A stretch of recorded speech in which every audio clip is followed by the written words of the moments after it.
Did you know that Sonya Blade has a dead twin brother? That's just one of many old tidbits of lore that I've discovered by going through these 30-year-old Mortal Kombat trading cards. These things are a crazy cool piece of Mortal Kombat history. The art is really nice, and going through these is like looking back in time to an era where you couldn't just grab your phone and look up how to do Liu Kang's flying kick. Instead, you had to go to your local game store and buy a pack of trading cards that would teach you how to do the secret moves, give you advice on different matchups, and tell you the lore. Yeah, we take for granted that nowadays with modern Mortal Kombat has a very straightforward story mode and they sprinkle in lore in every nook and cranny they can fit it in. But back then, these cards were basically the only way you could learn about stuff like Shang Tsung's backstory. And this picture right here is not just the first, but it's one of the only official pieces of artwork that we have of the Great Kung Lao. And these fighter versus fighter cards are kinda great, because it goes between genuine pieces of advice and just spam jump kick lol. There's also a lot of interesting old details that we've kind of forgotten about since it's been so long since they've been retconned. Like how originally Liu Kang was a descendant of the Great Kung Lao, and him and the Kung that we know were cousins and not friends. And is anything striking you about this Kano card?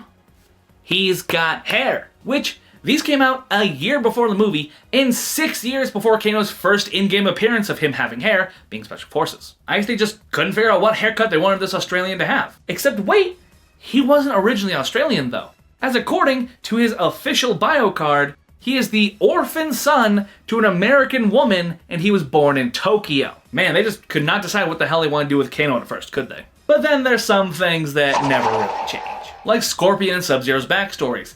They were kept pretty consistent, with a few minor tweaks, from the time that these cards were printed until the reboot. These awesome, interesting, colorful, sometimes a little goofy cards are one of the most unique parts of Mortal Kombat history, and they need to be taken care of and cherished. That's why I'm keeping them safe and sound, with sleeves and top loaders for my buddies over at BCW Supplies. Whether you're into collectible cards, Pokemon, Yu-Gi-Oh!, Magic the Gathering, they've got all kinds of stuff to keep them safe, organized, and displayed. Even if you don't care about cards, they've got stuff for comics, tabletop games, sports memorabilia, and beyond. So you can go to bcwsupplies.com today and use the code ETN10 at checkout to get some stuff for the card, collectible, or comic lover in your life, even if that lover is yourself. Link is in my link tree up in my bio. bcwsupplies.com, use the code ETN10.